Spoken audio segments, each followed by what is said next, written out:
যে শিৱসাগৰত সাম্প্ৰদায়িক সংঘৰ্ষ লগোৱা মানুহটোৰ নাম শৃংখল চলিহা। মই ৰমু চলিহাৰ ল'ৰা, মই ইয়াত সাম্প্ৰদায়িক সংঘৰ্ষ হ'ব নিদিওঁ। সেইটো কথা মনত ৰখা উচিত আপোনালোকে। আজি ফৰিদ ইছলামৰ মোৰ এখন কাজিয়াত ৰংঘৰ চাৰিআলি সকলো মানুহ ওলাই আহি সম্প্ৰীতি নিদৰ্শন দিয়া নাই। তেওঁৰ মোৰ এখন ব্যক্তিগত কাজিয়া আছে। তাক সাম্প্ৰদায়িক কথা বতৰাবোৰ চিঞৰাটো ভুল কথা বতৰা হৈছে। অকল সংযম কিয় আমি হ'ব লাগে? মই যোনদিনালৈকে হিন্দু বাংলাদেশীৰ বিৰোধ কৰি আছিলো, যোনদিনালৈকে মই অনা অসমীয়া শ্ৰেণীটোৰ বিৰোধ কৰি ৰাজপথত আন্দোলন কৰি আছিলো, শৃংখল তেতিয়া প্ৰচণ্ড জাতীয়তাবাদী ল'ৰা।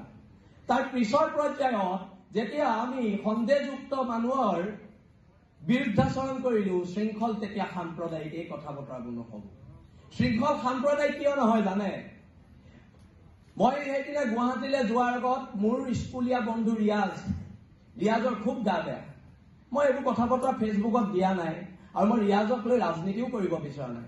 ৰিয়াজক ডিব্ৰুগড় মেডিকেলৰ প্ৰিন্সিপালৰ লগত কথা পাতি মই নিজৰ পইচাৰে এম্বুলেন্স ঠিক কৰি দি ৰিয়াজক মই নিজেই দাঙি এম্বুলেন্সত তুলি ডিব্ৰুগড় মেডিকেলত পঠিয়াইহে মই গুৱাহাটীলৈ গৈছো। সেইটো হৈছে শিৱসাগৰৰ সমন্বয়। এই কথা বতৰাবিলাক চলিব। আমি কম, আমাৰ মনত ক্ষোভ আছে, আমি আমাৰ কথাবোৰ কম। আজি না কংগ্ৰেছৰ কাৰোবাৰ লগত মোৰ কথা বতৰা হৈছে, না বিজেপিৰ কাৰোবাৰ লগত কথা বতৰা হৈছে, না ৰাইজৰ দলৰ কাৰোবাৰ লগত মোৰ কথা বতৰা হৈছে। মোৰ কথা বতৰা হৈছে জাতীয়তাবাদৰ ওপৰত। মোৰ কথা বতৰা হৈছে অসম নামৰ মাজনী কেনেকে বাচিব তাৰ ওপৰত। এতিয়া খংবিলাক অকল বেলেগৰে আছে নেকি? আজি মনিৰুল ইছলাম বৰাক আপোনালোকে সুধক শৃংখল চলিয়া ঘৰ কেনেকে চলে। আজি যদি শিৱসাগৰ বিধায়কজনে কয় মই হিমন্ত বিশ্ব শৰ্মাৰ পৰা পইচা লৈছো, নিশ্চয়কৈ মোৰ ঘৰৰ মানুহৰ গাত লাগিব, মোৰ গাত লাগিব। শৃংখলে আজি এতিয়া কৈছে, শৃংখলে শিৱসাগৰত হিমন্ত বিশ্বৰ পৰা পইচা লৈ অসমৰ ইতিহাসৰ আটাইতকৈ কলংকিত মানুহজনক MLA বনাব লাগিছে। মই MLA বনাব পাৰিম নেকি? শিৱসাগৰ ৰাইজে MLA বনাব। মই পাৰিম নেকি কাৰোবাক MLA বনাবলৈ? আমি কাৰোবাক সমৰ্থন কৰিব পাৰিম, MLA বনাব নোৱাৰো নহয়। ইয়াত 1,20,000 30,000 ভোট আছে, সেই মানুহখিনিয়ে ডিচিশ্যন ল'ব। বাৰে বাৰে মোক যদি কৈ থাকে বিজেপিৰ দালাল, মোৰ তাত আপত্তি আছে। শৃংখল চলিয়াই বিজেপিও নকৰে, কংগ্ৰেছো নকৰে। আমি জাতীয়তাবাদৰ কেঁচা তেজ খাই ইয়াত আছো। আমি ধৰ্মৰ আফিম খাই বহি থকা নাই। না মই হিন্দু, না মই মুছলমান, মই অসমৰ খিলঞ্জীয়া স্বাভিমানী অসমীয়া। সেইটো কথা সকলোৱে মনত ৰখা উচিত, যিসকলে আমাক এই ধৰণৰ কথা বতৰাবোৰ কৈ আছে। আজি প্ৰত্যেকটো ক্ষেত্ৰতে আজি এটা অভিযোগ আনিছে শিৱসাগৰ বিধায়কে যে শৃংখলে হিমন্ত বিশ্ব শৰ্মাৰ পৰা পইচা লৈ শিৱসাগৰত হিন্দু মুছলিম লগাবলৈ চেষ্টা কৰিছে। এনেধৰণৰ কথা বতৰাবিলাক গৰিহণাৰ যোগ্য হয় নে নহয়, ইয়াত বহি থকা ৰাইজে বিচাৰ কৰিব। মই বিচাৰ নকৰো, এইটো আপোনালোকে বিচাৰ কৰিব। কিন্তু যিটো মানুহে আজিলৈকে হিমন্ত বিশ্বৰ চাহটোকে গছকি পোৱা নাই, সেই মানুহটোক হিমন্ত বিশ্বৰ এজেণ্ট আখ্যা দিছে। সেইকাৰণে মই কথা বতৰাবিলাক স্পষ্টকে কৈছো, শিৱসাগৰত কাৰোবাৰ ৰাজনৈতিক লাভালাভৰ কাৰণে শিৱসাগৰত এনেকুৱা টুলুঙা আৰু সাম্প্ৰদায়িক কথা বতৰা হ'ব, সেইটোও হ'বলৈ দিয়া নহ'ব। কিন্তু সেইটো স্পষ্টকে আমি কৈ দিছো।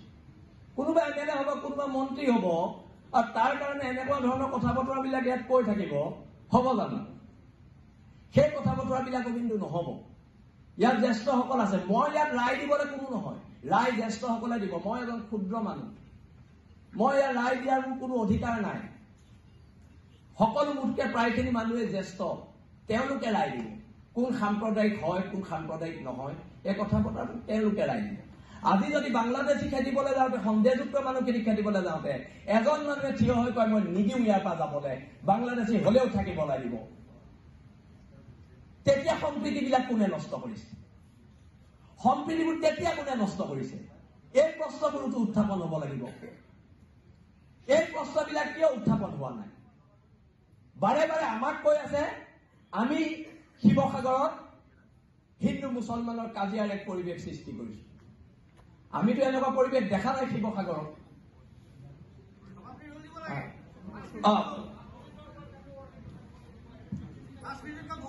আৰু অনাগত দিনত এখন ঐক্যবদ্ধ সংগ্ৰামেৰে জাতি বাতি ভেটিৰ স্বাৰ্থত আমি সকলো খিলঞ্জীয়া মানুহ একত্ৰিত হ'ব লাগিব আৰু খিলঞ্জীয়া মানুহ একত্ৰিত হৈ চাউলুং চুকাফাৰ আদৰ্শৰে যি চাউলুং চুকাফাই সাংস্কৃতিক জাতীয়তাবাদৰ ভেটি গঢ়ি গৈছিলে সেই সমন্বয়ৰ ভেটিৰে আমি আগবাঢ়ি শিৱসাগৰ ৰক্ষা কৰিব লাগিব, শিৱসাগৰৰ জনগাঁথনি ৰক্ষা কৰিব লাগিব। ধন্যবাদ। জয় অসম।